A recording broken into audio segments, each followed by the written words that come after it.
Pretty much ever since I started this podcast, I've been telling you about a service called Anchor. And if you hadn't heard about Anchor, it's the easiest way to make a podcast. And who doesn't have a podcast these days? Let me explain. It's free. There's curation tools that allow you to record and edit your podcast right from your phone or computer. Anchor will then distribute your podcast for you so it can be heard on Spotify, Apple Podcasts, and many more.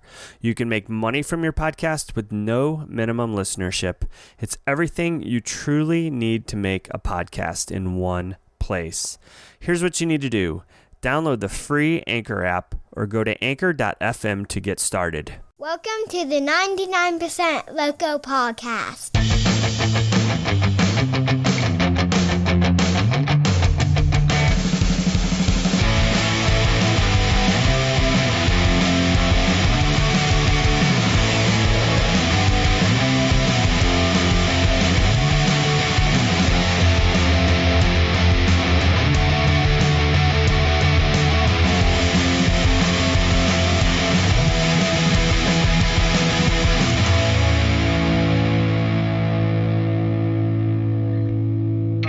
Hey there, it's Chris Green, host of the 99% Local Podcast. This podcast exists because I love meeting new, interesting people and sharing stories of success and sometimes failures. The 99% Local Podcast brings stories from Middle Tennessee and Nashville-based entrepreneurs, business owners, organizations, side hustlers, musicians, authors, and anyone else that might be interesting and has a story to tell. Everybody has a story, their own unique upbringings, and passions for why they're doing what they're doing. As far as the name of the podcast goes, well, I think you'll be able to figure that out on your own. Hey podcast family, welcome to episode number 32. There's only one more episode left in season 2 of the podcast after this episode. You're in for a treat for the last 2 episodes. Both bring stories from the alcoholic beverage industry and how appropriate for being in this COVID-19 epidemic when the impact on U.S. alcoholic beverage sales has been different from the experiences in past recessions. Alcoholic beverage sales have spiked significantly, but the impact has been a little uneven. Some producers have seen their sales soar while others have seen them decimated. You've probably seen all the viral videos on the internet around day drinking and drinking while working from home, and whether you are one of those, who am I to judge? This week's episode brings another story of pivoting during this COVID-19 epidemic. Kayla Ellis is a Nashville-based bartender whose career in the service industry spans over 15 years. Kayla's passion for the cocktail world stems from her love of teaching and community. She has led multiple bar teams, encouraging a culture of innovation with each one. Kayla runs Gospel of Cocktail, in which she offers a variety of educational and fun services for amateurs, professionals, bars, and events. Her cocktail curation has landed her on the Today in Nashville segment multiple times, and she's also been featured in the Tennessean. Amidst the recent challenges presented to the service industry, Kayla is now out of work and came up with a new way for you to interact with your favorite bartenders. She has created cocktail kits delivered straight to your door. She will literally pull up your door with the best cocktails in the city. So what do you get with your order?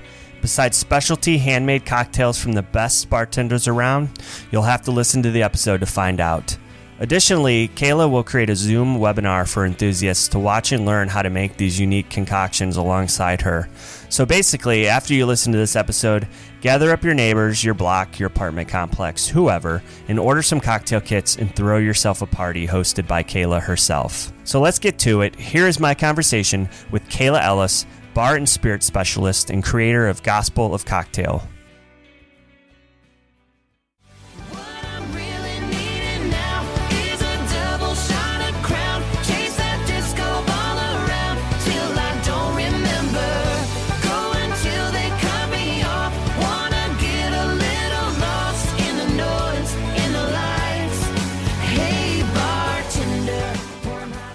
Well, why don't we do this? Can you just introduce yourself and tell us what you did in the old normal, okay, opposed to the new normal now? So. Before all of this fun stuff. Yeah, I can do that. Okay. Well, my name is Kayla Ellis. I am a bartender, bar manager, and beverage director. I've been making bar menus for quite a while. I'm technically, or I guess not so technically, the bar manager over at Oku in Germantown. And hopefully we will get up and running again soon here, but we're just going to see what happens and see where the wind takes us. So I hope to get back to doing that. In the meantime, I do mixology. I train bar teams. I'm an all-around bar and spirits dork. I can't really help it. I'm kind of obsessed. So I was thinking back, it's been a blur the last month and a half. I'm sure it has been for you too. So, so that area too was kind of wrecked by the tornado too, right? Oh yeah. I mean, I feel very fortunate because my place of business was standing. All of our community got pretty hurt. I was actually at Five Points with my friend who was also a bartender when it came down. So it definitely wrecked my car up and did some damage to our community. But I definitely consider myself lucky as well because it could have been much worse. I have friends who lost their lives, friends who lost their homes, and I consider myself lucky to be sure. Yeah, and then this whole COVID thing came upon us. Yeah, the hits just keep coming. I know. I was just talking to someone the other day who was impacted. They're running their own business, and then they were impacted by the tornadoes, just one thing after another. So it's crazy. Yeah. So I actually heard about what you were doing through the Di Lorenzo's. Yeah. So do you know them? I love them. Yeah. Nikki, or he also used to go by Nikki Booze. He was actually the bar manager before me at one of my first bartending gigs where I ended up taking on the management role. So he was like the season right before me, right before I came along. And he's just always been a favorite. I could tell like there were so many things that he was doing in the program before I got there that I was like, oh, Nikki did this? Okay, he's cool. I'm down with Nikki Boozy. Yeah, they're great. I really didn't know them before they started this whole bagel thing they were doing, and then realized they were pretty much right down the street from me. So, oh yeah, did whatever I could to, I'm trying to grab onto those people who are, they were struggling, and then they're trying to pivot to try to, take what they're doing and try to, figure out how to make money during this whole thing. So yeah, we have to keep going. Yeah. So anyway, I saw they had posted an article about you that was in the Tennessean about a week ago, and then I went down a rabbit hole and saw that you've been featured in the Tennessean a few times actually. I saw you I don't know if it was a couple times or just recently in a couple of years you were involved with the Heritage Ball in Franklin. Yeah. Yeah, and I don't know if you knew this or not, but the article that was just in the Tennessean was actually reposted on MSN as well. Oh, that's great. I didn't know that. Yeah. So I thought that was pretty cool. That's great to see the traction. Yeah. So, and then I saw you were actually featured on the Today in Nashville segment too. I think, was that like a few months ago?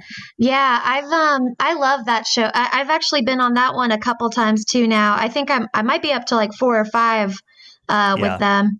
But yeah, I think that was probably a couple months ago. We were working on some fun cocktails and featuring our new cocktail menu. And I love those ladies quite a bit. I sometimes do private cocktail parties for their friends and for people they know. And I'm always looking forward to seeing them out in the wild, So kind of just give a teaser of what you're doing now. And then I want to kind of jump into more of your background, if you don't mind. But so what I saw from reading this article is basically you're using your skills and your experience to, like I said, pivot.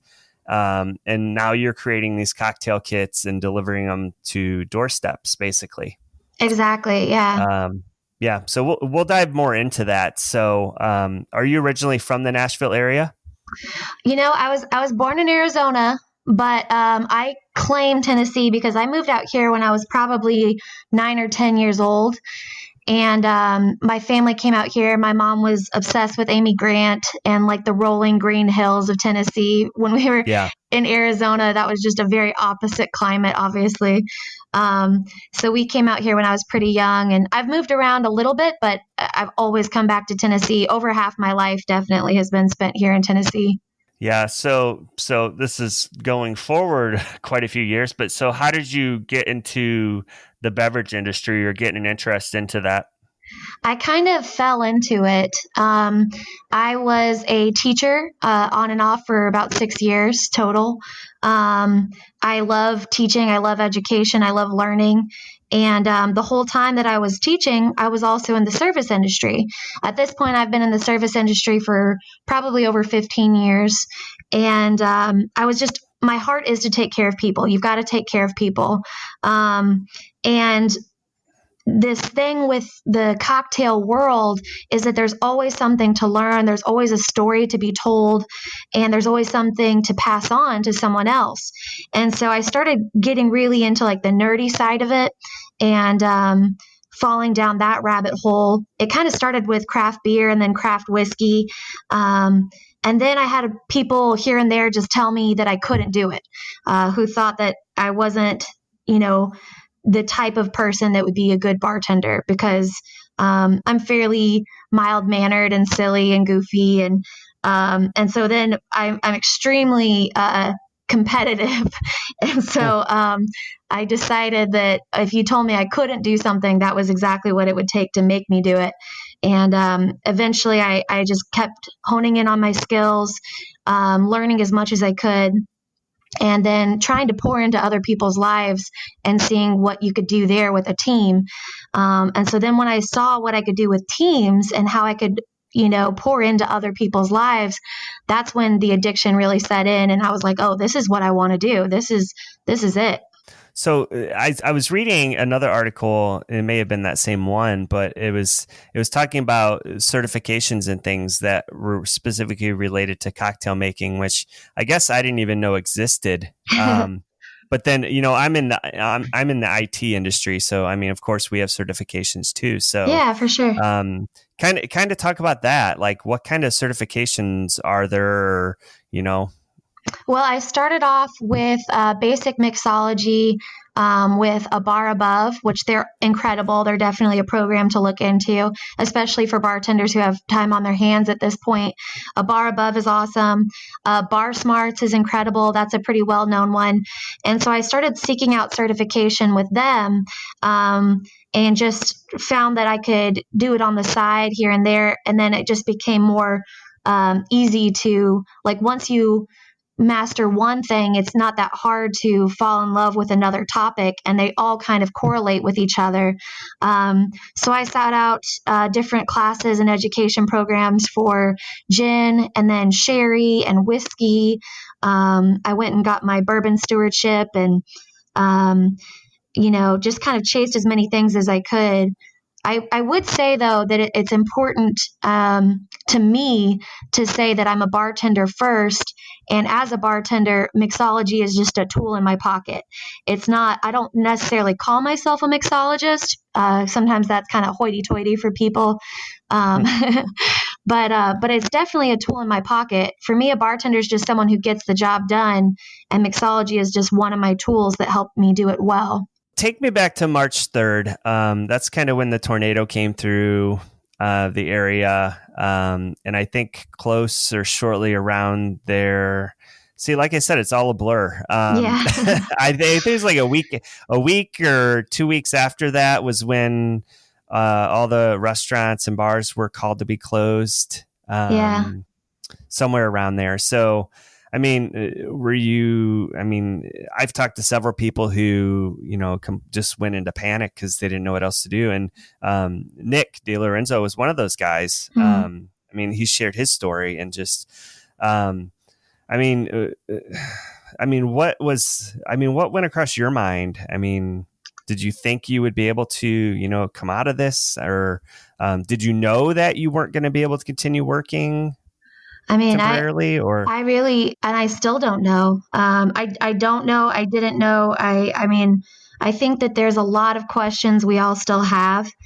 For one, after March 3rd, after the tornado, I went into kind of a survivor's guilt kind of mode for a little couple of days, where I just felt guilty that, my work was fine. My home was fine. I made it out alive, and all that I lost was a a car that isn't worth much. And so I was really grateful, but I was having a hard time wrapping my head around the situation because our bar community just lost so much. Good friends and people that I love were hurting. So that was its own thing. That was just kind of a different headspace. And so I just try to make myself available to others.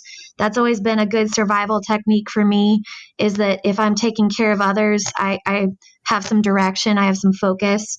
And so on the day that we got laid off, I actually just started bartending. We had a bunch of product that was going to go bad. And so I just started using it, and I made drinks for the team. And we just had a moment of camaraderie and health and wellness. And then that was kind of our last moment together, because it was one of the few times that we were going to be in the same building. And it'll come back around. I do believe that there's going to be another season where we'll develop new normals, but that's kind of where this idea came from, because, I don't know for sure what the next scene is going to look like. But I do know that there are some trends and some things that are going to change how we interact and how thoughtful we are and what we behave like in the space that we have available to us. So I wanted to create a way for bartenders to continue interfacing with guests and to continue building community, even though we may be miles apart and we may not be able to sit in the same room at all times. So I wanted to hopefully get at the head of that and create a platform where myself and other bartenders can still reach out to people, that can still, hopefully make drinks and get smiles on people's faces and help people remember what matters most. Yeah, so let's dive right into that. So you started basically making these cocktail kits based on popular bar beverages. So kind of tell me about that, and how you just started doing that. Well, I've made a lot of menus over the years, and from each of those menus, I've learned different things that work for different types of situations. And so for this particular situation, you need a cocktail that can batch well, that can rest for a good amount of time, that's accessible to a lot of different people and a lot of different palates. So there's some definite prerequisites for the cocktails that I choose from my past menus and from new menus that I'd like to develop. And we're going to continue doing that, offering new menus, offering new ideas from different bartenders. I luckily have a great resource with Bar Alliance. Nashville's Bar Alliance is kind of, they're the people who provide Nashville with the best cocktailing ice, and they also make syrups and fun stuff. So I'm able to utilize their space to meet CDC recommendations and have a very clean environment to follow through with all of those basic requirements. And so by utilizing that space, I'm able to make the products and make batches that will be perfect for a household cocktail. And by creating those batches and coming up with the best way to make it available, I can hopefully create some diverse menus and keep people happy. Yeah. So tell me about the kits you're doing now and what kind of cocktails you're actually making. Well, right now we're featuring a cocktail called the BFF. It's a drink based off of, it used to be called the Bess and Billy, but it's just a cool cocktail that points back to pre-Prohibition times. There was a rum runner who her best friends were her horse and her dog, Bess and Billy. So it's just a fun, light, refreshing cocktail. And every cocktail I make has to have a story. Every cocktail has to have some roots to it. So this one is light and refreshing. It's got a grapefruit tincture that I make with the grapefruit peels and all of the oil from that, with a little bit of salinity. If you let that rest on a grain spirit for a certain amount of time, it creates a super concentrated, delicious flavor. And so we add that with some fresh lemon juice and agave syrup. And then we suggest that you mix it with whiskey for this particular cocktail because it's inspired by a brown derby. However, I wanted it to be something that, depending on what you've got in your house, you can mix it with whatever you got. So if you've got tequila, it'll play great with tequila. If you've got gin, it'll play great with gin. So it's really pretty versatile. The other one is called the Anna Old Fashioned. That's actually one of my top sellers over at Oku right now. It's a spiced rice syrup with a little bit of a sesame seed tincture. So the sesame seed actually gives you a little bit of like an umami kind of pop, a little offset to the sweetness of the spiced rice syrup. And it's just a basic old fashioned, but with some really unique flavors mixed in.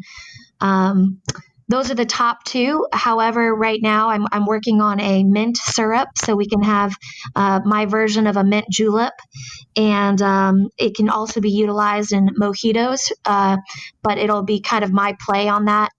And we'll be featuring a couple of other bartenders soon, and I've been talking with them about their menus. So we're going to see some coffee syrups. We're going to see some really cool apricot and coconut milk recipes.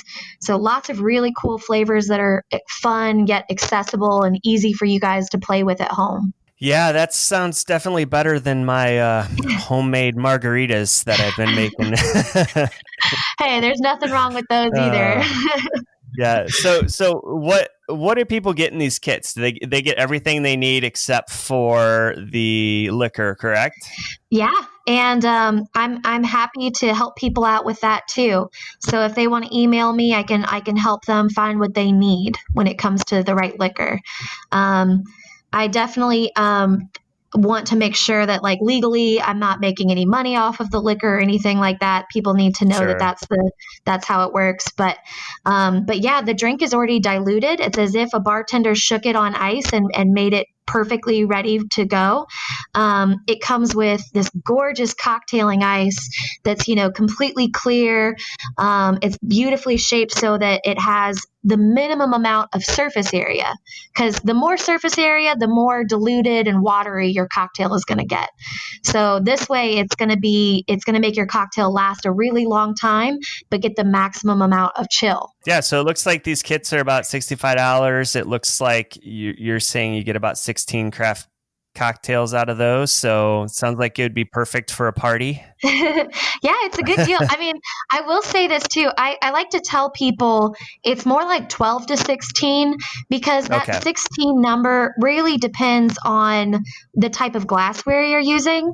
So all of these ratios are built off of the type of ratios you'd see at a regular bar. But if you're pouring up a glass at home and, your average glass holds up to like 16 ounces, that's going to be at least like two of those combos of that mix in there. So, the drinks that you're pouring at home, you'll probably go through a whole quart within just a couple days. So I do see you have craft margarita kits as well. So. We do, yeah. we can trade recipes. So hey, I didn't ask you this, but what areas of Nashville are you actually doing deliveries to? Honestly, we've really stretched it. So I can go all the way out to Franklin. I've actually just talked with some people who want drinks out in Sumner County. So we can kind of spread it out a little bit further. The further out I'm going, there's a certain point where I have to look at a delivery fee or like a minimum purchase. But we can go pretty far out there. So what about Spring Hill? Yeah. Hey, I got okay, you. Cool. All right, cool. A lot of my listener base is down here in Spring Hill. That's where I'm based out of. So if I'm going to promote you, I want to make sure that we can maybe get some down here. So Spring Hill, I got you. Okay, we got you covered. Cool. All right. So you may have mentioned this about emailing you, but how can someone go about ordering from you for delivery? Do you have a website? Yeah. Our website is gospelofcocktail.wordpress.com. And if you just want to talk to me directly, you can shoot me an email.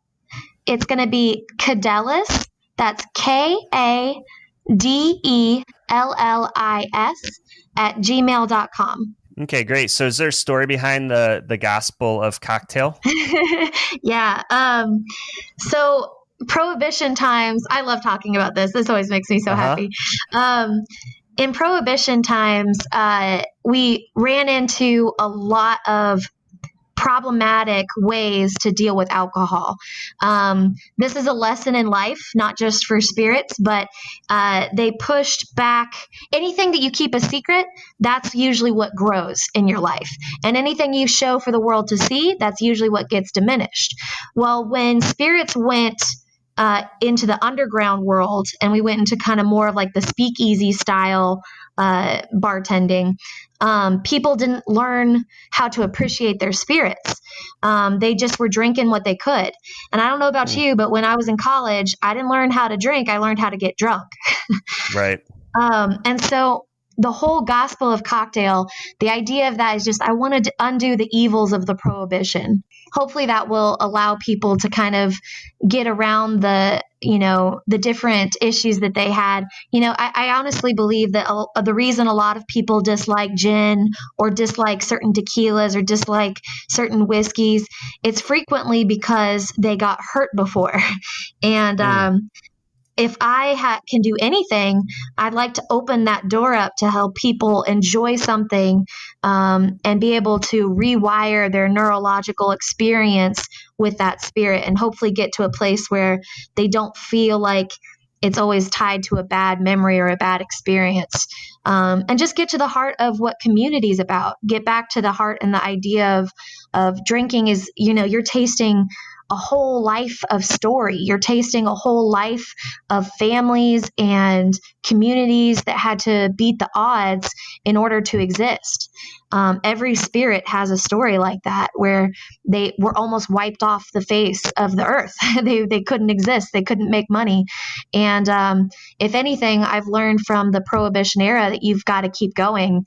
And so I really think that that's the kind of spirit that I want to embody, and the kind of message I want to send people is that you just got to keep going. And so that is the gospel of cocktail. Well, good. Yeah, it was a great explanation. One thing I didn't ask you about is you mentioned I think it was on Instagram, about doing Zoom webinars for people who purchase your kits as well, so they can actually learn how to make these drinks alongside you. Yeah, I'm really excited about that. I'm glad you remembered to bring that up. I'd like to be able to do basically some free online classes. I'm going to host a Zoom meeting and get people together. If anyone buys 5 cocktail kits or more, that could be spread across town. It could be any crew. It could be any of you and your friends. It could be your next door neighbors or your apartment complex. Any 5 kits or more within a group, and I'm going to host a free cocktail class. And then you can see how your friend likes their spirit. You can see them, mix their drink. You can see if they spill their alcohol as they pour it. And you can just see each other and smile. And I'll be able to share all of the things I've learned over the past, 15 plus years in the service industry. And I would love to be able to get a little bit of face-to-face time with each person that drinks our drinks. So I have some random questions I wanted to throw it out at you as well. Okay. And this one may be a little open-ended, but do you actually have like a favorite drink or type of drink that you like to make? Yeah, that's a difficult question because I have a favorite drink to make versus a favorite drink to drink. Okay. I love making egg white cocktails. They're always so fun. They always look so cool, and you can do so many different things with the garnish and with the way it looks. I love to drink Kingston Negronis, which are fairly bittersweet rum cocktails. They've got a little Campari in there, which up until 2006 was made with red beetles. And then PETA got involved and stopped all that. And for all I know, they're still making it with red beetles. But yeah, if you've ever bitten into like the peel of an orange to open it, it kind of has a little bit of that flavor to it up front, but then it mellows out too. And you get a little bit of like this vanilla sweetness from the rum. Oh, cool. So on the other side of that, are there any drinks you kind of, maybe you don't want to answer this, but are there any drinks you don't like making or you're just tired of making? I honestly, this is not really. I love making all the cocktails. I get bummed when I've got all this info in my head and I can't wait to make somebody a drink, and maybe all they want is a vodka soda. You know, Sure. Ultimately, I don't mind that either because they're hanging out with me, and I get to pour them up a drink, and hopefully they'll sit at my bar and figure out that they can trust me with a cocktail. And then I'll usually do like a individualized flavor profile and help that person find a drink that's just right for them. But usually, I mean, honestly, I like making drinks, so it's never too much of a hassle. It's always fun. Yeah, well, that was a great way to change that question. So that was a good answer. So I'm a big bourbon whiskey person. Are you partial to any like local Tennessee bourbons or whiskeys? Oh, for sure. I mean, every spirit category is good, but not every spirit is good.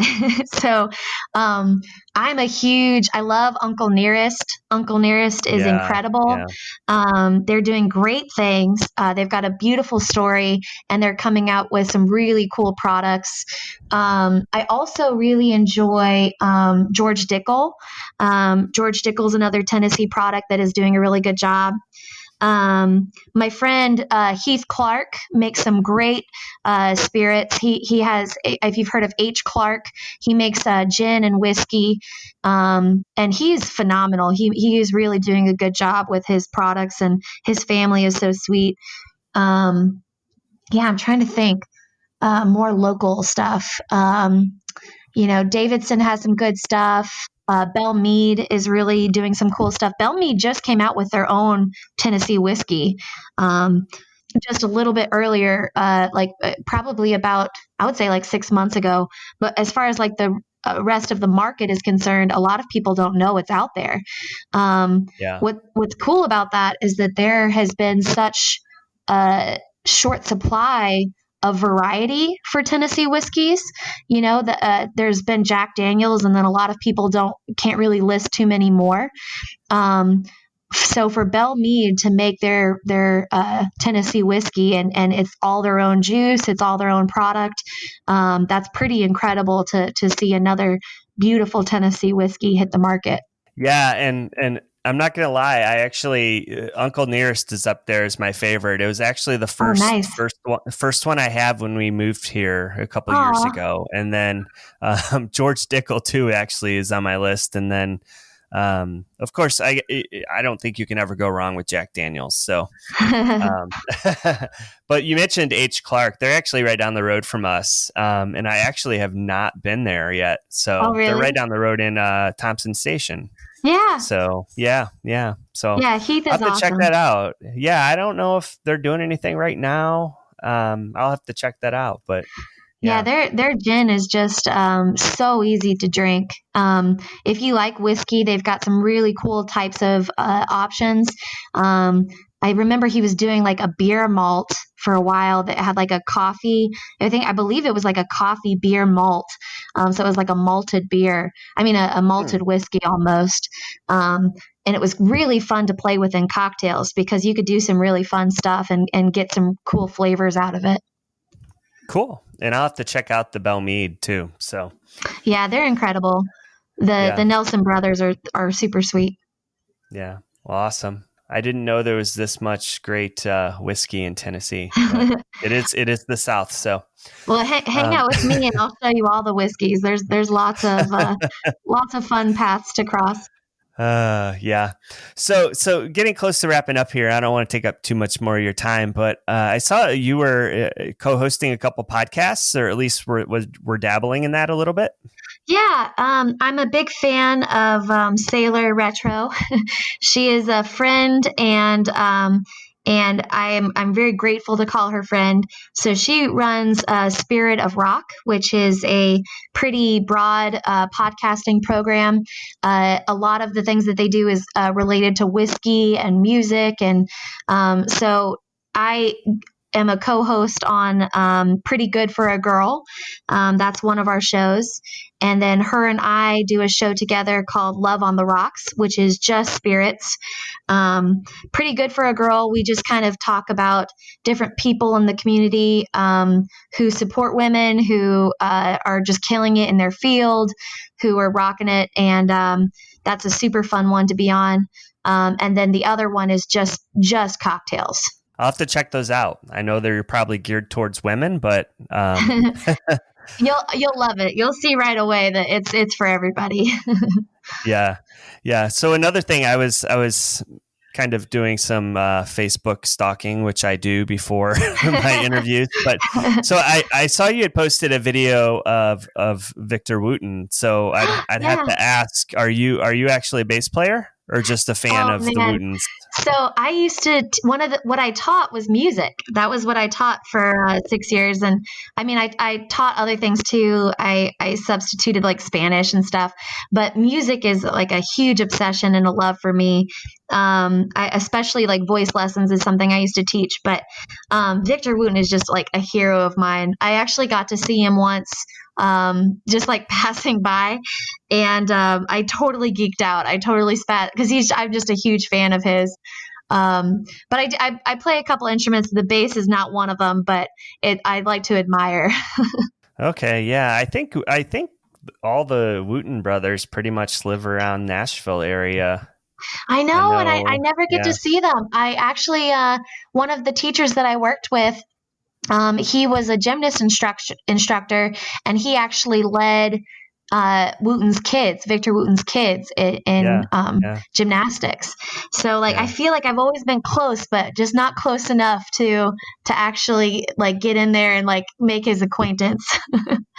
Well, this has been awesome. I'm glad you came on here. I'm glad I could share your story. When things get opened back up, I hope things get back running at the restaurant you're at. And I hope that maybe my wife and I will have time to get up there for a date night and, check it out.